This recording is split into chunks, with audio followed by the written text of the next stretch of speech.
അങ്ങനെ ഒന്നും രണ്ടും പറഞ്ഞ് അവരുടെ വഴക്ക് മൂർച്ഛിച്ചു. വഴക്ക് മറ്റു രീതിയിലേക്ക് വഴിമാറുമെന്ന് കണ്ടതും ആദിയുടെ സ്വരം അയാളുടെ നേരെ ഉയർന്നു, ഒപ്പം സാൻവിയുടെയും. അങ്കിൾ, തെറ്റ് ഞങ്ങളുടെ ഭാഗത്താണോ അല്ലയോ എന്നൊന്നും എനിക്കറിയില്ല. ഒരുപാട് സ്ട്രഗിൾ ചെയ്തിട്ടാ എൻ്റെ കാർത്തിയേട്ടൻ ഇവിടെ വരെ എത്തിയത് തന്നെ. ഇതിൻ്റെ ഇടയ്ക്ക് ഇങ്ങനെ ഒരു പ്രശ്നമുണ്ടായ അതെൻ്റെ ഏട്ടനെ മാനസികമായി ഒരുപാട് തളർത്തും. അത് മാത്രമല്ല, ഞങ്ങൾ അറിഞ്ഞുകൊണ്ട് ഒരു തെറ്റും ചെയ്തിട്ടും ഇല്ല സർ. പിന്നെ ഞങ്ങളെന്താ കള്ളം പറയുന്നതാണെന്നാണോ താൻ പറഞ്ഞു വരുന്നത്? എന്തായാലും അതിൻ്റെ ആവശ്യമൊന്നും ഞങ്ങൾക്കില്ല. അങ്ങനെയല്ല സാറേ, നിങ്ങൾക്ക് പറ്റിയതുപോലെ ഒരു പറ്റ് ഞങ്ങൾക്കും സംഭവിച്ചുകൂടെ? കൂടെ നിന്ന് ഒരു പന്നമോൻ അല്ലെങ്കിൽ ഒരു പന്നമോൾ ഞങ്ങളെ ചതിച്ചു. പക്ഷെ അതാരാണെന്ന് ഞങ്ങൾ കണ്ടുപിടിക്കും. സാൻവി തട്ടിവിട്ടു. അതൊക്കെ നിങ്ങളുടെ മാത്രം കാര്യമാണ് കൊച്ചേ, അതിലൊന്നും ഞങ്ങൾക്ക് ഒരഭിപ്രായവും പറയാനില്ല. വിശ്വനാഥൻ തുടർന്നു. സാറെന്താ ഇങ്ങനെയൊക്കെ പറയുന്നേ? ഇവിടെ ഞങ്ങൾ അറിഞ്ഞുകൊണ്ട് സാറിനെ ചതിച്ചിട്ടില്ല, സാൻവിയും കൂട്ടരും അയാളോട് വ്യക്തമാക്കി. എന്നാൽ ഈ നാടകത്തിന്റെ അടുത്ത ഘട്ടം എന്ന നിലയിൽ ആനന്ദൻ വക്കീലിന്റെ സ്വരം അവർക്ക് നേരെ ഉയർന്നു. എടോ, ഞങ്ങളിപ്പോൾ വന്നത് ഈ കാര്യങ്ങളൊന്നും സംസാരിക്കാനായിരുന്നില്ല. ഇയാളൊക്കെ കാരണം ഞങ്ങൾക്കുണ്ടായ ബുദ്ധിമുട്ടിന് ഞങ്ങൾ ലീഗലായി നീങ്ങാൻ പോവുകയാണ്. അത് പറയാൻ വേണ്ടി മാത്രമാണ് ഞങ്ങൾ ഇവിടേക്ക് വന്നത്. അയ്യോ സാറേ, അങ്ങനെയുള്ള അബദ്ധമൊന്നും കാണിക്കരുത് സർ. ഇത് കേസാക്കിയാൽ അത് ഞങ്ങളുടെ കടയെ വിപരീതമായി ബാധിക്കും. അങ്ങനെ പറഞ്ഞ ഞങ്ങൾക്കുണ്ടാകാൻ പോയിരുന്ന അവസ്ഥകൾക്ക് ഒരു ന്യായം വേണ്ടേ കൊച്ചേ? നിങ്ങളുടെ കടയിൽ നിന്നാണ് ഞങ്ങൾ സാധനങ്ങൾ വാങ്ങിയതും കഴിക്കാൻ പോയതും. പക്ഷെ വാങ്ങിയെന്നുള്ളത് സത്യമാണ്, അത് കഴിച്ചില്ലല്ലോ സാറേ. അപ്പം അത് കഴിക്കാത്തതാണ് നിന്റെയൊക്കെ പ്രശ്നമല്ലേ? സാൻവിയുടെ സംസാരം കേട്ട് അയാൾ അവളോട് പൊട്ടിത്തെറിച്ചു. ഞാൻ അങ്ങനെയൊന്നും ഉദ്ദേശിച്ച് പറഞ്ഞതല്ല സാറേ. ഒന്നും മനഃപൂർവ്വം സമ്മതിച്ചല്ലോ, സംഭവിച്ചതല്ലല്ലോ. അതുകൊണ്ടാ ഞാൻ. അതൊക്കെ അങ്ങ് കോടതിയിൽ വിളിപ്പിക്കുമ്പോൾ താനും തൻ്റെ കൂട്ടാളികളും പറഞ്ഞാൽ മതി. സർ പ്ലീസ്, ഈ ചെറിയ പ്രശ്നം കോടതി കേസെന്നൊക്കെ പറഞ്ഞ് വഷളാക്കരുത്. ഇതൊക്കെ നിനക്കൊക്കെ ചെറിയ പ്രശ്നമാണല്ലേ? ഞങ്ങളുടെയൊക്കെ ജീവിതം ചെറിയ പ്രശ്നമാണെന്ന് അല്ലേ?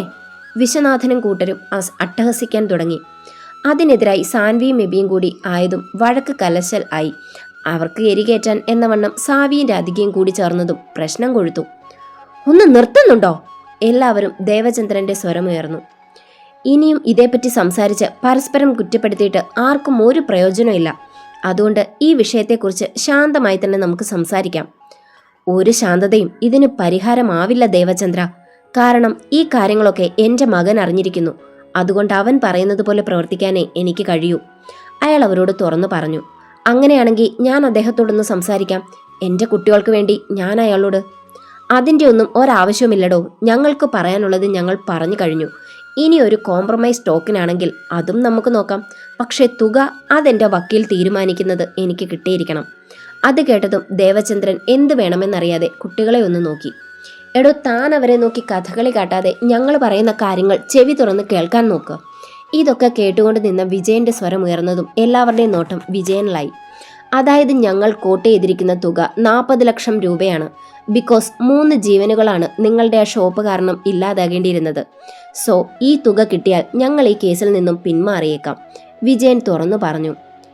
എടോ, താനെന്താ കോമഡി പറയാണോ? അതും 40 ലക്ഷം രൂപ? എബിൻ ഞെട്ടുന്നത് പോലെ ഭാവിച്ചുകൊണ്ട് ചോദിച്ചു. എടോ, അതിന് താൻ തൻ്റെ കീശയിൽ നിന്നും ഒന്നും തരേണ്ടടോ. ഈ നിൽക്കുന്ന ആതിര, അതായത് മനക്കൽ കാർത്തികേയന്റെ ഭാര്യ, അവർ ഇരുവരുമാണ് ഞങ്ങൾക്ക് തരേണ്ടത്. അത് ബെസ്റ്റ്. 10 പൈസ പോലും തികച്ചില്ലാത്തവനാണ് 40 ലക്ഷം ഉണ്ടാക്കാൻ പോകുന്നത്. കഷ്ടം തന്നെ. കാര്യങ്ങൾ സാവിയും രാധികയും കിട്ടിയ അവസരത്തിൽ പ്രയോജനപ്പെടുത്തി. എന്നാൽ സത്യൻ മാത്രം ഇതൊക്കെ കേട്ട് മൗനം പൂണ്ടങ്ങനെ നിന്നു. നിങ്ങൾക്കിങ്ങനെ ഒരു തീരുമാനവും എടുക്കാതെ നിന്നാൽ എനിക്ക് എൻ്റെതായ വഴി നോക്കേണ്ടി വരും. അയാൾ അവരെ ഓർമ്മിപ്പിച്ചതും ആദ്യയുടെ സ്വരം അയാൾക്ക് നേരെ ഉയർന്നു. സാറേ, ആ കട കൊണ്ട് മാസം ഒരു 5000 രൂപ ലാഭം കിട്ടിയാലായി. അല്ലാതെ സാറ് പറയുന്നത് പോലെ അത്രയും വലിയ തുകയൊന്നും എൻ്റെ പക്കൽ എടുക്കാനില്ല. അതുപോലെ കാർത്തിയേട്ടൻ്റെയും. അങ്ങനെ പറഞ്ഞൊഴിഞ്ഞു മാറാൻ നിങ്ങൾക്ക് കഴിയില്ല കൊച്ചേ. കാരണം എതിർഭാഗത്ത് നിൽക്കുന്നത് ഈ വിശ്വനാഥനാണ്. അയാൾ അവളെ ഓർമ്മിപ്പിച്ചതും ഇനി അടുത്തത് എന്തെന്നറിയാനായി ആദി സാൻവിയെ ഒന്ന് നോക്കി. ആ നോട്ടം വിശ്വനാഥൻ കാണുകയും ചെയ്തു. അതോടെ ആ സംസാരം ഒന്നും കൂടെ ഉറപ്പിക്കാനായി അയാൾ വീണ്ടും അവരോട് പണം ആവശ്യപ്പെട്ടു. സർ, തെറ്റ് ഞങ്ങളുടെ ഭാഗത്താണെന്നിരിക്കട്ടെ, പക്ഷേ ഇത്രയും വലിയ തുകയൊന്നും എടുക്കാൻ ഈ കുട്ടികളുടെ കയ്യിൽ കാണില്ല. അരുന്ധതിയും തന്നെ കൊണ്ട് കഴിയുന്നത് പോലെ വിശ്വനെ കാര്യങ്ങൾ പറഞ്ഞു മനസ്സിലാക്കാൻ ഒരു ശ്രമം നടത്തി. എൻ്റെ ആരുമോളെ, ഈ നിൽക്കുന്ന വിശ്വനാഥൻ മുതലാളി നമുക്ക് കുറ്റം പറയാൻ കഴിയുമോ? ഈ പാവത്തിന് ഇത്രയധികം നഷ്ടങ്ങളുണ്ടായത് ഈ നിൽക്കുന്ന ആദ്യ കാരണം തന്നെയാണ്. അതുകൊണ്ട് അവർ പറയുന്ന അത്രയും തുക ഇവൾ അവർക്ക് നൽകണം. അതാണ് മര്യാദ, സാവി പറഞ്ഞു. സർ, മനഃപൂർവ്വമല്ലെങ്കിലും ഞാൻ ചെയ്തത് തെറ്റ് തന്നെയാണ്. അതും വലിയ തെറ്റ്. എൻ്റെ ഷോപ്പിലുള്ള സ്റ്റാഫിനെയൊക്കെ ഞാൻ എൻ്റെ കുടുംബം പോലെ വിശ്വസിച്ചു, സ്നേഹിച്ചു. അതിൻ്റെ തിരിച്ചടി ഇത്ര വലുതായിരിക്കുമെന്ന് ഞാൻ ഒരിക്കലും പ്രതീക്ഷിച്ചില്ല. അതൊന്നും പറഞ്ഞിട്ട് ഒരു കാര്യമില്ല കൊച്ചേ. നിങ്ങളുടെയൊക്കെ കയ്യബദ്ധം കൊണ്ട് നഷ്ടം വരേണ്ടിയിരുന്നത് ഞങ്ങൾക്കായിരുന്നു.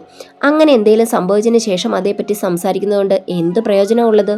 അതുകൊണ്ട് അങ്ങനെയുള്ള ന്യായീകരണമൊന്നും ഇങ്ങോട്ട് വേണ്ട. വിശ്വന്റെ തുറന്നുള്ള സംസാരം കൊണ്ട് ദേവചന്ദ്രൻ മൗനം പൂണ്ടു. അത് കണ്ടതും സാവിയും രാധികയും കൂടി ആ അവസരം പ്രയോജനപ്പെടുത്താൻ ഒരു ശ്രമം നടത്തി.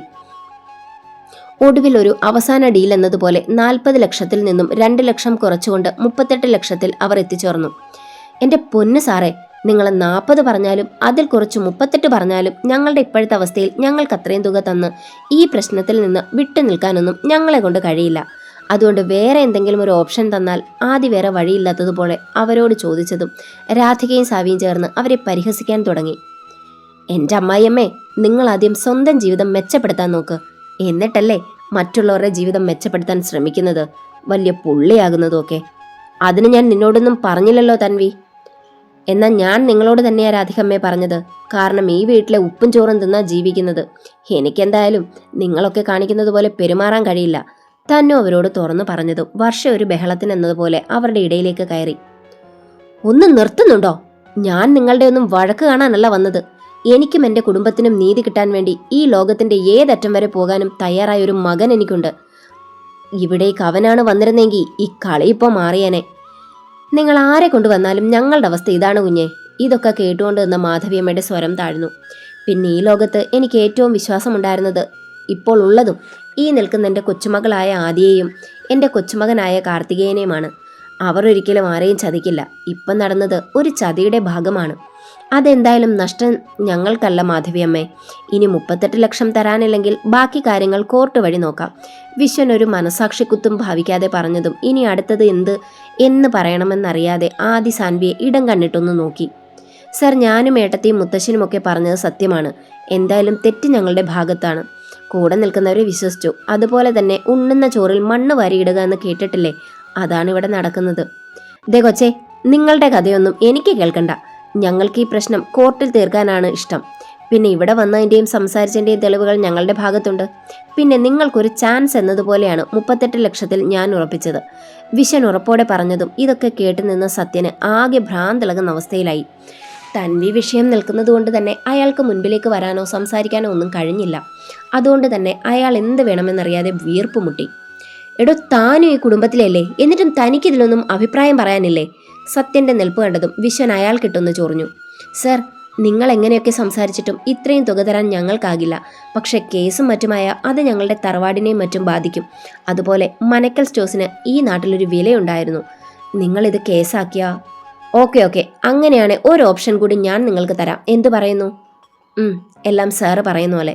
പക്ഷെ അത് ഞങ്ങളുടെ ഗതികേടിനെ വിലയ്ക്ക് വാങ്ങുന്നത് പോലെ ആകരുത്. എനിക്കത്രയുമേ പറയാനുള്ളൂ. ദേവചന്ദ്രൻ വിശ്വനോട് തുറന്നു പറഞ്ഞു. ദേവൻ മാഷേ, നിങ്ങൾ ഇക്കാര്യത്തിൽ കൂടുതൽ നല്ലവനാകരുത്. നിങ്ങളുടെ കൊച്ചുമകൾ കാരണം ഞാനിപ്പോൾ ഈ പടികൾ ഏറേണ്ടി വന്നത് തന്നെ. അതുകൊണ്ട് ഞങ്ങൾ പറയുന്നത് അനുസരിക്കുന്നതാണ് നിങ്ങൾക്ക് നല്ലത്. ഒന്നുകിൽ 38 ലക്ഷം രൂപ നഷ്ടപരിഹാരം, ഇല്ലെങ്കിൽ മനക്കൽ സ്റ്റോഴ്സ് ഞങ്ങളുടെ കൊച്ചിന്റെ പേരിൽ നിങ്ങൾ എഴുതി തരണം. പറ്റില്ല. മനക്കൽ സ്റ്റോഴ്സ് എൻ്റെ ഏട്ടൻ്റെ വിയർപ്പാണ്. വിശ്വനാഥൻ സാറേ, അത് തന്നിട്ടുള്ളൊരു കോംപ്രമൈസിനും ഞങ്ങൾ തയ്യാറല്ല. സാൻവി വെട്ടിത്തുറന്നു പറഞ്ഞതും അതിനെ സപ്പോർട്ട് ചെയ്തുകൊണ്ട് രാധികയും സാവിയും മുൻപോട്ട് വന്നു. ഇതെന്ത് ന്യായമാണ് സാറേ? ഈ പെണ്ണിന്റെ കെട്ടിയോനും എന്തെങ്കിലും കാണിച്ചു കൂട്ടിയതിന് നിങ്ങളെന്തിനാ ഞങ്ങളുടെ കഞ്ഞൂടി മുട്ടിക്കുന്നത്? രാധികയുടെ സ്വരം അയാൾക്ക് മുന്നിൽ ഉയർന്നു. ദേ പെങ്ങളെ, ഞാൻ നിങ്ങളുമായി ഒരു വാക്കുതർക്കത്തിന് വന്നൊന്നുമല്ല. എനിക്ക് വേണ്ടത് ഞാൻ പറഞ്ഞു. പിന്നെ എനിക്കിങ്ങനെ ഒരു അപകടം സംഭവിച്ചത് നിങ്ങളുടെ സ്റ്റോഴ്സിൽ വെച്ചായിരുന്നു. അതുകൊണ്ട് അതിൻ്റെ പരിഹാരവും അവിടെ വെച്ചാകണമെന്ന് എനിക്ക് നിർബന്ധമുണ്ട്. അതുകൊണ്ട് മാത്രമാണ് ഞാനിങ്ങനെ ഒരു ഓഫർ വെച്ചത്. അത് കൊള്ളാം. ആ കട നിങ്ങളെടുത്താൽ പിന്നെ ഞങ്ങളെങ്ങനെ ജീവിക്കും? രാധിക അല്പം ദേഷ്യത്തോടെ തന്നെ ചോദിച്ചു. കൊള്ളാം, നല്ല ചോദ്യം. ആ കട ഞങ്ങളെടുത്താൽ നിങ്ങളെങ്ങനെ ജീവിക്കും? നല്ല ഒന്നാന്തരം ചോദ്യം തന്നെയാണ്. പക്ഷെ ഇങ്ങനൊരു ചോദ്യം അല്ലെങ്കിൽ ആവശ്യം നിങ്ങൾക്ക് മുൻപിൽ അവതരിപ്പിക്കേണ്ടി വന്ന സാഹചര്യത്തെക്കുറിച്ച് നിങ്ങൾ ചിന്തിച്ചു നോക്കിയിട്ടുണ്ടോ? ഇല്ലെങ്കിൽ കൊച്ചതും കൂടി ഒന്ന് ചിന്തിച്ചു നോക്ക്. എന്തായാലും ഇതിൽ കൂടുതലൊന്നും എനിക്ക് നിങ്ങളോട് പറയാനില്ല. അയാൾ അത്രയും പറഞ്ഞുകൊണ്ട് അവിടെ നിന്നും എഴുന്നേറ്റു. എന്തായാലും കുടുംബക്കാരെല്ലാവരും ഒന്നിച്ചു കൂടിയിരുന്ന് ആലോചിക്ക്. പക്ഷെ മറുപടി എനിക്ക് അനുകൂലമായിരിക്കണം. അത്രയും പറഞ്ഞുകൊണ്ട് അവൻ അവിടെ നിന്നും ഇറങ്ങി. നിന്റെ വായിൽ എന്ത് തേങ്ങയായിരുന്നടാ? വിജയൻ മനക്കൽ വിശേഷങ്ങൾ പറഞ്ഞതും അത് കേട്ട് അനന്തൻ സത്യനോട് ചൂടായി. എന്റെ പൊന്നനന്ത, ഒന്നും മനഃപൂർവ്വമല്ലടാ. ഞാൻ വീട്ടിൽ ആകെ ലോക്കായിപ്പോയി. അതും ആ താൻവിയുടെ വിഷയത്തിൽ. ഓ, താൻ ഇനി കൂടുതൽ വിശദീകരിക്കണ്ട. കാര്യങ്ങളൊക്കെ എനിക്ക് മനസ്സിലായി. എന്നാലും ഈ അവസ്ഥയിൽ തന്നെ നീ ഇതുപോലൊരു ചെറ്റത്തരം ചെയ്യാൻ പാടില്ലായിരുന്നു സത്യ. നല്ലൊരവസരവാ നീ കളഞ്ഞു കുളിച്ചത്. എന്റെ അനന്ത അങ്ങനെ പറ്റിപ്പോയി.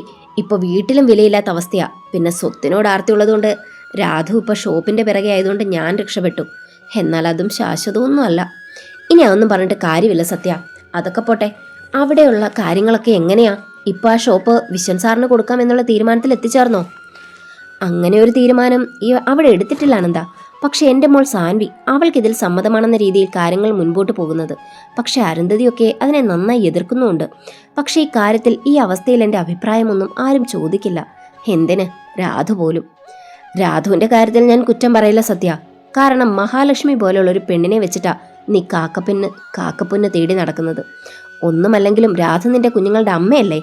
അനന്തൻ അയാളോട് തുറന്നു ചോദിച്ചുവെങ്കിലും അയാൾക്ക് അനന്തനോട് പറയുവാൻ ഒരു മറുപടി ഉണ്ടായിരുന്നില്ല. എന്നാൽ ഇതേ സമയം എബിയും സാൻവിയും ആദിയും മനക്കൽ നടന്ന കാര്യങ്ങളെല്ലാം ജാൻസിയോട് വിശദമായി തന്നെ പങ്കുവയ്ക്കുകയാണ്. എന്തായാലും കാര്യങ്ങളൊക്കെ നല്ലത് തന്നെ പിള്ളേരെ. പക്ഷേ ഈ പ്രശ്നങ്ങൾക്കൊക്കെ ഒരു ഫുൾ സ്റ്റോപ്പ് ഉണ്ടാക്കി വെച്ചാൽ മാത്രമേ നിനക്കും കാർത്തിക്കും സമാധാനത്തോടെ ജീവിക്കാൻ കഴിയൂ. എൻ്റെ ചേച്ചി, അതിനു വേണ്ടിയല്ലേ നമ്മൾ ഈ രാവും പകലും ഇല്ലാതെ കഷ്ടപ്പെടുന്നേ. എന്തായാലും ഇപ്പം ഈ തറവാട്ടിൽ മുഴുവനും ആ ഷോപ്പ് നഷ്ടമാകുമോ എന്നുള്ള ടെൻഷനിലാ. ഇനി ടെൻഷനെങ്ങാനും കൂടി സാവിയമായി കയ്യിലിരിക്കുന്ന സ്വർണം മുഴുവൻ വിശ്വസാറിന് കൊടുക്കുമോ എന്ന് നോക്കിയാൽ മതി. സാൻവി പാതി കളിയായും പാതി കാര്യമായും പറഞ്ഞു. അതിനും ചാൻസ് ഉണ്ട് പിള്ളേരെ. അതുകൊണ്ട് എല്ലാ കാര്യത്തിലും ഇനി നിന്റെയൊക്കെ ഒരു ശ്രദ്ധ വേണം, ജാൻസി ഓർമ്മിപ്പിച്ചു. എന്നാൽ ഇതേ സമയം മാധവിയമ്മയോട് സംസാരിക്കുകയായിരുന്നു അരുന്ധതി. അമ്മേ, ആ കട കാരണം പിള്ളേർക്കൊന്നും വരണ്ട. അല്ലെങ്കിൽ തന്നെ ആ കട കൊണ്ട് വലിയ പ്രയോജനമുണ്ടെന്ന് എനിക്ക് തോന്നുന്നില്ല. അതുകൊണ്ട് ആ കട വിൽക്കുന്നതാ എല്ലാവർക്കും നല്ലത്. പക്ഷേ മോളെ, അത് സേതു ഒരുപാട് ആഗ്രഹിച്ചു തുടങ്ങിയ കടയല്ലേ? അതൊക്കെ ശരിയാ അമ്മേ. പക്ഷെ ഇപ്പം അതൊക്കെ പറഞ്ഞിരുന്ന ദോഷം നമ്മുടെ കുട്ടികൾക്ക് തന്നെയാ. അതുകൊണ്ട് അവർ പറയുന്നത് അനുസരിക്കുന്നതാണ് നല്ലത്. അതുപോയാലും കാർത്തിമോൻ ഇപ്പോൾ ഒരു പിടിപാടുണ്ടല്ലോ. അവൻ അത് വെച്ച് നഷ്ടപ്പെട്ടതൊക്കെ തിരിച്ചു പിടിച്ചോളും.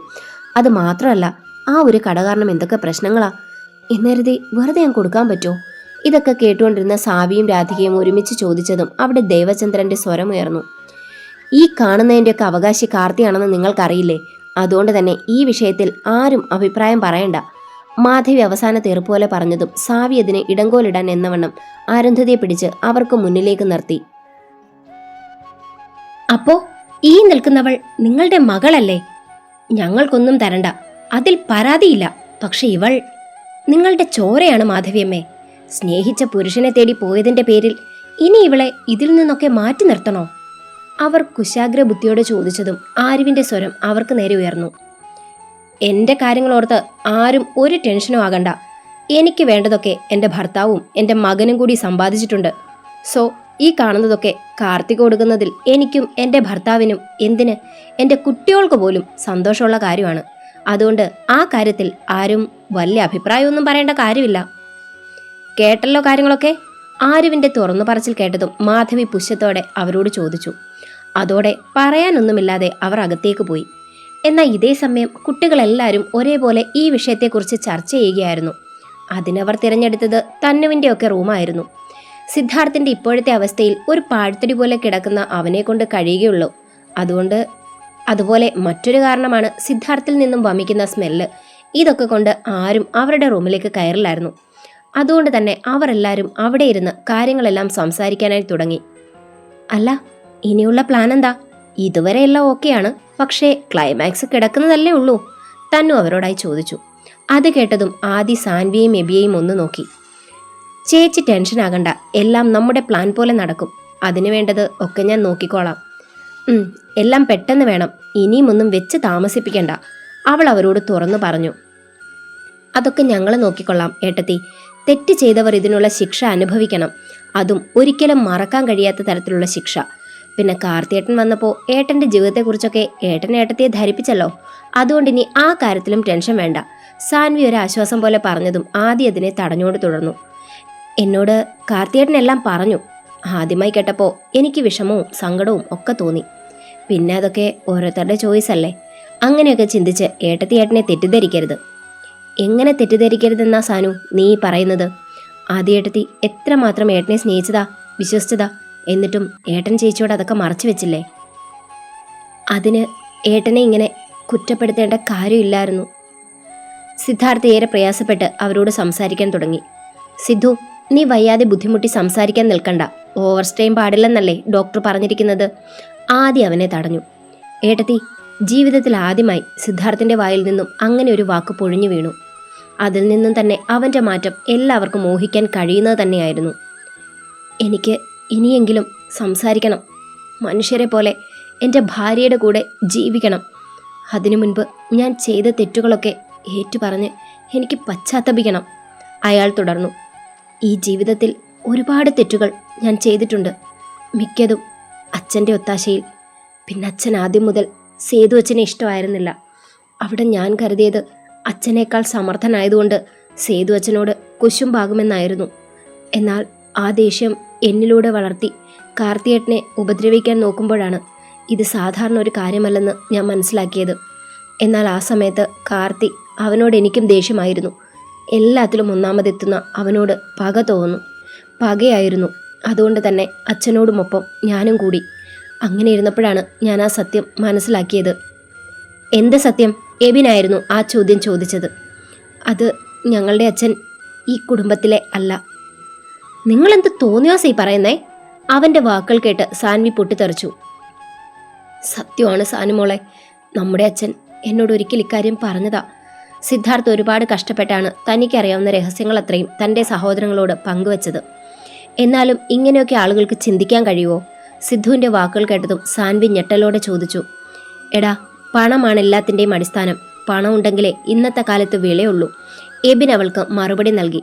എന്നാലും ഇതൊക്കെ കേൾക്കുമ്പോൾ അച്ഛനെ കൊല്ലാനാണ് തോന്നുന്നത്. സാൻവി രോഷാകുലയായി.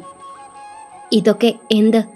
ഇനി പറയുന്നത് കേട്ടാ നിങ്ങൾ അയാളെ ചാട്ടവാറുകൊണ്ട് തല്ലും. സത്യത്തിൽ ആൻ്റണിച്ചൻ്റെ ഭാര്യയായ ജാൻസി ചേച്ചിയെ ഞാനൊന്നും ചെയ്തിട്ടില്ല. എല്ലാം ചെയ്തത് നമ്മുടെ അച്ഛനാ. അയാളാണ് ഇവിടെ ജോലിക്ക് നിന്ന് അവരുടെ റൂമിലേക്ക് കയറിയതും മദ്യത്തിൻ്റെ പുറത്തിരുന്ന് എന്നെ ഇതിലേക്ക് പിടിച്ചിട്ടതും. സത്യത്തിൽ എന്നെ എന്ന് കാർത്തിയേട്ടൻ രക്ഷിക്കാനാ നോക്കിയത്. ഒടുവിൽ അവനും ഇതിൽപ്പെട്ടു. അപ്പം മിക്കുമോൻ്റെ അച്ഛൻ? തന്നു ഞെട്ടലോടെ ചോദിച്ചതും അവിടെ മറ്റൊരു ശബ്ദമുയർന്നു. ഡാഷ് മോൻ, അയാളൊന്നും ജീവിക്കാൻ പാടില്ല. സ്വന്തം മോനെ പോലെ കാണേണ്ട മോനെ പെണ്ണുപിടിയനാക്കി മാറ്റി. അതുപോലെ സ്വന്തം മകനെയോ അയാളെപ്പോലെ തന്നെ വളർത്തി. ഇവനൊക്കെയാണോ ഒരച്ഛൻ? അതെ, തന്നുവെച്ച് പറഞ്ഞത് ഈ കാര്യത്തിൽ എനിക്കും പറയാനുള്ളത് സാൻവി. അന്നയ്ക്കും അതുപോലെ തന്നുവേച്ചിക്കും ഇവരൊക്കെ ആ ഡാഷ് മോൻ കാരണം ഇവിടെ ജീവിക്കാൻ പറ്റാത്ത അവസ്ഥയായി. അതുപോലെ ജാൻസേച്ചി, നമ്മുടെ മിക്കു, ഇവരൊക്കെ എന്ത് പാപമാ ആ ഡാഷ് ചെയ്തത്. വിടരുന്ന അയാളെ ഇനി. ഇതുപോലൊരു തന്ത ഇനി എനിക്ക് ആവശ്യമില്ല സാൻവി. സാൻവി അവസാന തീർപ്പ് പോലെ പറഞ്ഞതും അതിനെ സപ്പോർട്ട് ചെയ്തുകൊണ്ട് സിദ്ധാർത്ഥും മൂളി. കാരണം ഈ കുറച്ച് ദിവസം കൊണ്ട് അവൻ തൻ്റെ പഴയ ജീവിതത്തെക്കുറിച്ച് ആലോചിക്കുകയായിരുന്നു. എല്ലാത്തിൽ നിന്നും ഒരു മാറ്റം അവനും ആഗ്രഹിച്ചു. അങ്ങനെ അവരുടെ സംസാരം നീണ്ടു. സത്യൻ്റെ വിഷയത്തിൽ നിന്നും സിദ്ധുവിൻ്റെ ആരോഗ്യത്തിലേക്ക് വഴിമാറിയപ്പോൾ തന്നുവിന് പറയാൻ മറുപടിയൊന്നും ഉണ്ടായില്ല. അപ്പോഴും അവൻ്റെ മുഖത്ത് വലിയ ഭാവമാറ്റമൊന്നും ഉണ്ടായിരുന്നില്ല. അതിൽ നിന്നും അവൻ തൻ്റെ ഇപ്പോഴത്തെ അവസ്ഥയെ പൂർണ്ണമായും ഉൾക്കൊണ്ടു എന്നവർക്ക് മനസ്സിലായി. ഏയ് തനുവേച്ചി, കാർത്തിയേട്ടൻ പറഞ്ഞതല്ലേ സിദ്ധേട്ടനെ പഴയതുപോലെ എഴുന്നേൽപ്പിക്കുമെന്ന്. പിന്നെ എന്തിനാ ഈ നിരാശ? നിരാശയല്ലടാ, ഇപ്പം തന്നെ ഞങ്ങൾ കാരണം എല്ലാവർക്കും നല്ല ബുദ്ധിമുട്ടാണ്. സിദ്ധുവിൻ്റെ അമ്മ പോലും ഈ മുറിയിൽ വന്നിട്ട് ദിവസങ്ങളായി. ഇതിനു മുൻപ് ഇങ്ങനെ ആയിരുന്നില്ലല്ലോ. അതൊക്കെ ഓർക്കുമ്പോൾ ഒരു വിഷമം, അത്രയേ അതിൽ വിഷമിക്കുകയല്ല ഏട്ടത്തി, സന്തോഷിക്കുക വേണ്ടത്. കാരണം നമുക്കൊരു അപകടം വരുമ്പോൾ നമുക്ക് ചുറ്റും ആരൊക്കെ ഉണ്ടെന്ന് നമുക്ക് മനസ്സിലാക്കാൻ സാധിക്കും. സത്യത്തിൽ അങ്ങനെയുള്ളവരാ ജീവിതകാലം മുഴുവൻ നമ്മുടെ കൂടെ ഉണ്ടാകുക. അങ്ങനെ ഒന്നും രണ്ടും പറഞ്ഞവൾ അങ്ങനെയിരുന്നു. അല്ല, ഇനി എന്താ നിങ്ങളുടെ പ്ലാൻ? ഈ പ്രശ്നം വലിച്ചു നീട്ടിക്കൊണ്ട് പോകാനോ? എനിക്കതിനോട് യോജിപ്പില്ല. എല്ലാം പെട്ടെന്ന് അവസാനിപ്പിക്കണം എന്നൊക്കെയാണ്. പക്ഷെ വിശ്വൻ സാർ പറഞ്ഞത് എല്ലാത്തിനെയും തൊണ്ടി സഹിതം പിടിക്കണമെന്നാണ്. എന്നാലേ ഇനി തെറ്റിലേക്ക് പോകാതിരിക്കൂ. ഇപ്പം തന്നെ കണ്ടില്ലേ, കിട്ടേണ്ടത് കിട്ടിയപ്പോൾ സിദ്ധു നേരെയായി. അതുപോലെ എൻ്റെ അച്ഛനും അമ്മയും. ആദ്യം ഒരു ഇളഞ്ചിരിയോടെ പറഞ്ഞു നിർത്തി. അങ്ങനെ ഓരോന്ന് പറഞ്ഞുകൊണ്ടിരിക്കുമ്പോഴാണ് ജാൻസിയുടെ കോൾ എബിനെ തേടിയെത്തുന്നത്. ഗൈസ്, ജാൻസി ചേച്ചി ആണല്ലോ. എടാ പൊട്ടാ, ആലോചിച്ചിരിക്കാതെ കോൾ എടുത്ത് സംസാരിക്കാൻ നോക്ക്. സാൻവി അവനോട് തുറന്നു പറഞ്ഞതും അവൻ ആ ഫോണും എടുത്ത് ബാൽക്കണിയിലേക്ക് പോയി. എന്നാലും ജാൻസിച്ചി എന്തിനാകും ഇപ്പോൾ വിളിച്ചത്? സാധാരണ എന്തെങ്കിലും കാരണമില്ലാതെ ജാൻസിച്ചി അവനെ വിളിക്കാൻ വഴിയില്ലല്ലോ. ആർക്കറിയാം, എന്തായാലും അവൻ സംസാരിച്ചിട്ട് വരട്ടെ, എന്നിട്ട് ബാക്കി കാര്യങ്ങൾ നോക്കാം. ഏട്ടത്തി, അരവിയേട്ടൻ്റെ കാര്യം എങ്ങനെയാ? പാവത്തിന് ഒരുപാട് ഇഷ്ടമാണ് ജാൻസി ചേച്ചിയെ. എൻ്റെ സാനു, എനിക്കും അതിഷ്ടമുള്ള കാര്യമൊക്കെ തന്നെയാ. പക്ഷേ ചേച്ചിയുടെ സ്വഭാവം അറിയാലോ. അങ്ങനെ പറഞ്ഞാൽ എങ്ങനാ? ഈ കാര്യം പറഞ്ഞ് അരവിയേട്ടനും ഇന്ദ്രേട്ടനും ഒക്കെ വിളിച്ചിരുന്നു. എൻ്റെ പൊന്ന് സാനു, ഇന്ദ്രേട്ടനും ലച്ചുവും പ്രണയത്തിലായിരുന്നു. അതുകൊണ്ട് അവരുടെ കാര്യം വലിയ കുഴപ്പമില്ലാതെ മുൻപോട്ട് പോയി. പക്ഷേ ഇത് വൺ സൈഡ് ആണ്. അതുമാത്രമല്ല, ജാൻസി ചേച്ചിക്ക് ഒരു വാവ കൂടി ഉണ്ടെന്ന് നമ്മൾ മറക്കരുത്. പക്ഷെ ആ വാവയെയും സ്വന്തം മോനെ പോലെ വളർത്താൻ ഏട്ടൻ തയ്യാറല്ലേ? എടാ, പറയുമ്പോൾ എളുപ്പമാണ്, പക്ഷെ ജീവിതത്തിലേക്ക് വരുമ്പോൾ ഇതൊന്നും അത്ര സിമ്പിൾ അല്ലടാ. എന്തായാലും നമുക്ക് ശ്രമിക്കാം. ആദ്യ സാൻവിക്ക് വാക്ക് നൽകി. ശ്രമിച്ചാൽ നടക്കുമോ ഏട്ടത്തി? പിന്നെ നടക്കാതെ? നിന്റെ വലിയേട്ടത്തി വിചാരിച്ചാ ഉറപ്പായും നടക്കും.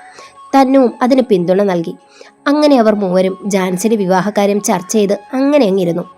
ഇതൊക്കെ കേട്ടുകൊണ്ട് സിദ്ധു, ഗൈസ് നിങ്ങൾ വാ, നമുക്കൊന്ന് പുറത്തു പോയിട്ട് വരാം. കോള് കഴിഞ്ഞതും എബിൻ ആദ്യോടും കൂട്ടരുമായി പറഞ്ഞുകൊണ്ട് അവൻ തിടുക്കം കൂട്ടി. എന്താടാ, എന്തെങ്കിലും പ്രശ്നമുണ്ടോ? പ്രശ്നമൊന്നുമില്ല സാനൂസേ, ജാൻസി ചേച്ചിക്ക് നമ്മളെ ഒന്ന് കാണണം, അത്രേ ഉള്ളൂ. അങ്ങനെ അവൻ തന്നോടൊരു യാത്ര പറഞ്ഞുകൊണ്ട് അവിടെ നിന്നും ഇറങ്ങി. എന്നാൽ ഇതേ സമയം സാവി രാധികയുടെ അടുത്തായിരുന്നു. എൻ്റെ പൊന്ന് രാധികയെടുത്തി, ഈ സമയത്ത് ഏട്ടനെ ചവിട്ടിത്തേക്കാൻ നിൽക്കാതെ നമുക്കിതുകൊണ്ട് എന്തെങ്കിലും പ്രയോജനമുണ്ടോ നോക്ക്. എനിക്കിതൊന്നും വിശ്വസിക്കാൻ കഴിയുന്നില്ല സാവി മോളെ.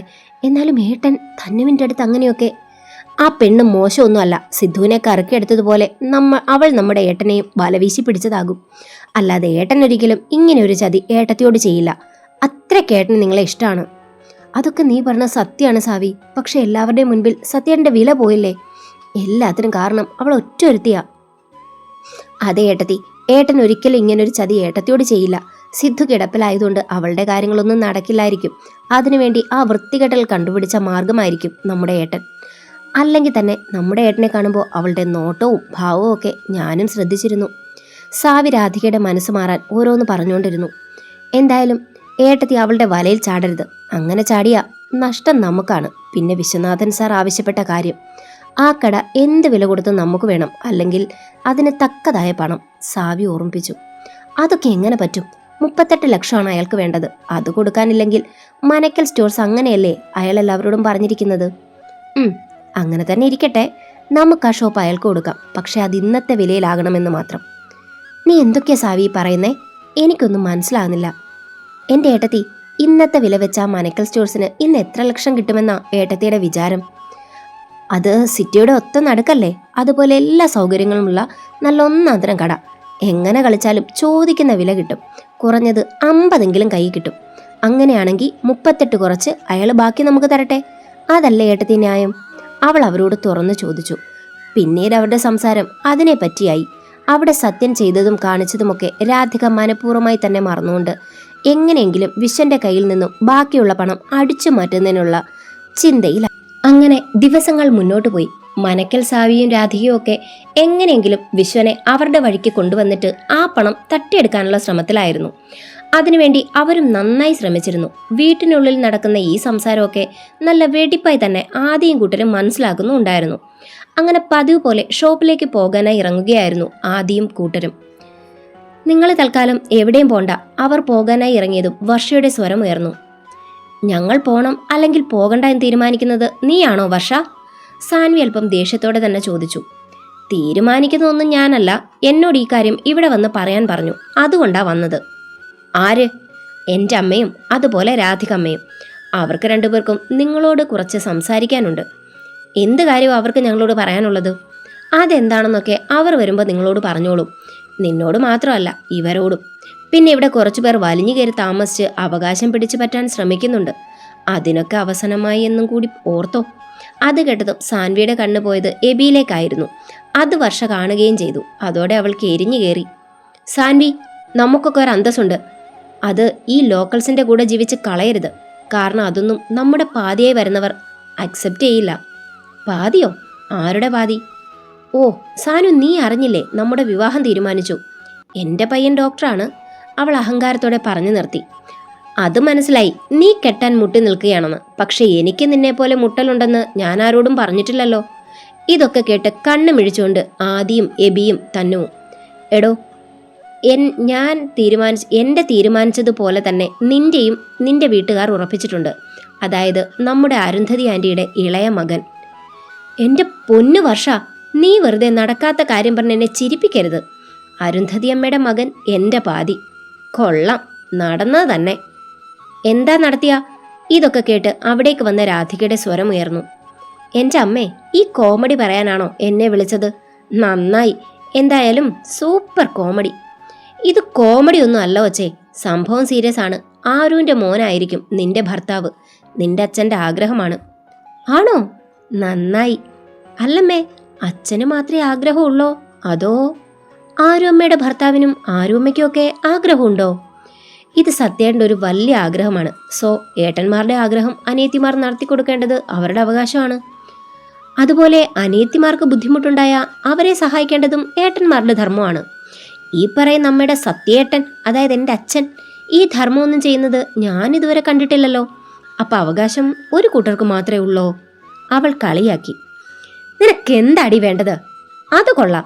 എന്നെ വിളിച്ചു നിർത്തിയിട്ട് എനിക്കെന്തോന്നാണോ? ഇത് നല്ല കൂത്ത്. ഞങ്ങൾ നിന്നെ വിളിച്ചു നിർത്തിയത് ഇതൊന്നും പറയാനല്ല, കുറച്ച് സീരിയസ് ആയിട്ട് ഒരു കാര്യം സംസാരിക്കാനാ. നിന്നോട് മാത്രമല്ല, ഇവളോടും. ഓഹോ, എന്താണോ ആ മഹത്തായ കാര്യം?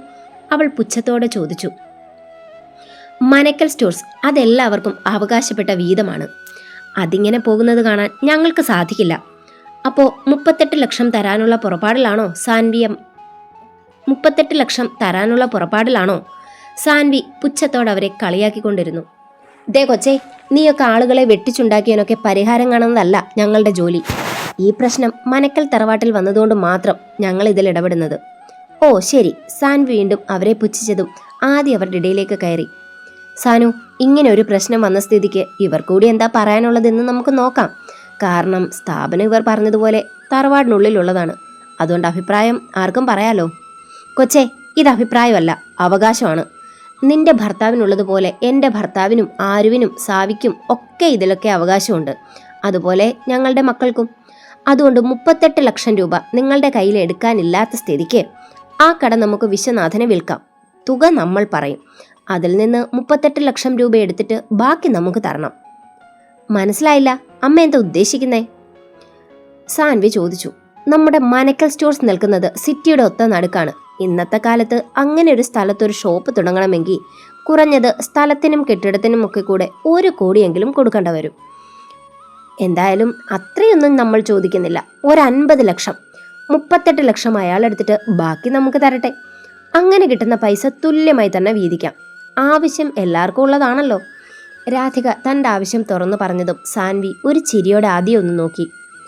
എൻ്റെ അമ്മ ജീവിതത്തിൽ ആദ്യമായി നടക്കുന്ന ഒരു കാര്യം പറഞ്ഞു. ഇവർക്ക് ബുദ്ധിയില്ലെന്ന് ആരാ പറഞ്ഞേ? സാൻവി കിട്ടിയ അവസരത്തിൽ അവരെ ഒന്ന് താങ്ങി. എന്നാൽ തൻ്റെ മകൾ താങ്ങുന്നതാണെന്ന് പോലും അറിയാതെ അവർ അവളോട് സംസാരിക്കാൻ തുടങ്ങി. എന്താ, ഈ ഡീലിന് നിങ്ങൾക്ക് സമ്മതമാണോ? അവർ വലിയ എന്തോ കാര്യം കണ്ടുപിടിച്ചതുപോലെ ചോദിച്ചു. പിന്നെ സമ്മതമാണോന്നോ? എന്തൊരു ചോദ്യം! ഇത്രയും നല്ലൊരു ഐഡിയ കൊണ്ടുവന്ന സ്ഥിതിക്ക് ഇത് സമ്മതിക്കാതിരിക്കുന്നത് മണ്ടത്തരമല്ലേ? അതെന്തായാലും ഞങ്ങൾക്ക് സമ്മതമാണ്, അല്ലേ ഏട്ടത്തി? കേട്ടിടത്തോളം ഇത് നല്ല ഐഡിയ ആയിട്ടാ എനിക്കും തോന്നുന്നേ. അങ്ങനെയെങ്കിൽ നിങ്ങൾ ആ വിശ്വനാഥൻ മുതലാളിയെ വിളിച്ച് കാര്യങ്ങളൊന്ന് അന്വേഷിക്കാൻ നോക്ക്. എല്ലാം പെട്ടെന്ന് വേണം. ഞങ്ങൾക്കും ഈ കാര്യങ്ങൾ നാളത്തേക്ക് മാറ്റിവെക്കുന്നതിനോട് താല്പര്യമില്ലമ്മേ.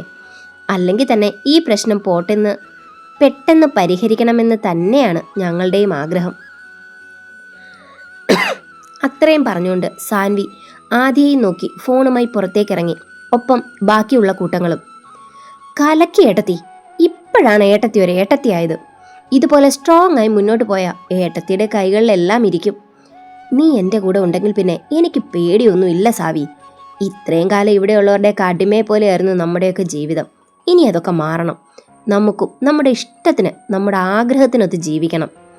വേണം ഏട്ടത്തി, അതിന് വേണ്ടതൊക്കെ നമുക്ക് ചെയ്യണം. സാവി കുടിലതയോടെ പറഞ്ഞു നിർത്തി. അല്ല സാവി, ആ കാർത്തിനി ഇതിനൊക്കെ ഇടങ്കോലിടുവോ? അതാണ് എൻ്റെ ഇപ്പോഴത്തെ ടെൻഷൻ.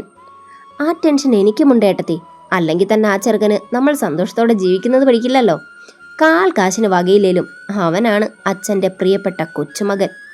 സാവി പുച്ഛത്തോടെ പറഞ്ഞുകൊണ്ടിരുന്നപ്പോഴാണ് ഇവരുടെ സംസാരം ശ്രദ്ധിച്ചുകൊണ്ട് സാൻവിയും കൂട്ടരും അകത്തേക്ക് വന്നത്. ദേ ചേച്ചി, അവറ്റകൾ വരുന്നുണ്ട്. അവരെ കണ്ടതും സാവി രാധികയുടെ ചെവിയിൽ പതിയെ മൊഴിഞ്ഞു. ഇതൊക്കെ കണ്ട് ഉള്ളിൽ ചെറുചിരിയോടെ സാൻവിയും കൂട്ടരും. എന്തായി പിള്ളേരെ, ആ വിശ്വനെ കിട്ടിയോ? അയാൾ എന്തു പറഞ്ഞു? കിട്ടിയമ്മേ. അദ്ദേഹത്തിന് പൂർണ്ണ സമ്മതമാണ്. അതും നമ്മുടെ ഷോപ്പ് അയാൾ 80 ലക്ഷത്തിന് എടുക്കും. 38 അയാൾ അതിൽ നിന്ന് കുറയ്ക്കും. ബാക്കി അയാൾ നമുക്ക് നൽകും. അതുപോലെ ഈ സ്ഥാപനം വിറ്റാലും ഞങ്ങൾക്കിത് പഴയതുപോലെ മുൻപോട്ട് കൊണ്ടുപോകാം. അങ്ങനെ ജോലി ചെയ്താലും മാസം ഒരു വരുമാനമാകും.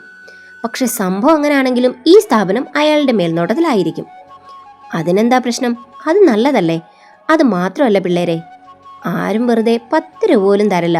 അതുകൊണ്ട് അവരിങ്ങനെ ഒരു ചാൻസ് വെച്ച സ്ഥിതിക്ക് ആ ഷോപ്പിൽ നിൽക്കാൻ ഞാനോ സാവിയോ പോകാം. ഞങ്ങളും വെറുതെ ഇരിക്കുമല്ലേ. അതിന് നമ്മളെ അവർ വിളിക്കുന്നത് ഷോപ്പിൻ്റെ ഓണറായിട്ടല്ല, അവിടുത്തെ ജോലിക്കാരനായിട്ടാ. അതായത് എബിയും അതുപോലെ അവിടുത്തെ പണിക്കാരും ചെയ്യുന്ന സകല ജോലികളും ഇനി നമ്മൾ ചെയ്യണം. സാൻവി അവരെ കൊള്ളിച്ചു പറഞ്ഞതും രാധു സാവിയെ ഒന്ന് നോക്കി. അതെന്താണെന്ന് വെച്ചാൽ നമുക്ക് ആലോചിച്ച് പതുക്കെ ചെയ്യാം. തൽക്കാലം നീയൊക്കെ ആ കട കൊടുത്ത് വിശ്വൻ എന്ന തൊല്ല നീക്കാൻ നോക്ക്. അമ്മ ആ കാര്യം ഓർത്ത് ടെൻഷൻ അടിക്കണ്ട. അതിനെക്കുറിച്ച് സംസാരിക്കാനായിട്ട് വിശ്വനും അദ്ദേഹത്തിൻ്റെ ഭാര്യയും മക്കളും അതുപോലെ അദ്ദേഹത്തിൻ്റെ വക്കീലും ഒക്കെ വരുന്നുണ്ട്. പിന്നെ ആ പ്രഭാകരൻ സ്റ്റോഴ്സിലെ പ്രഭാകരനും.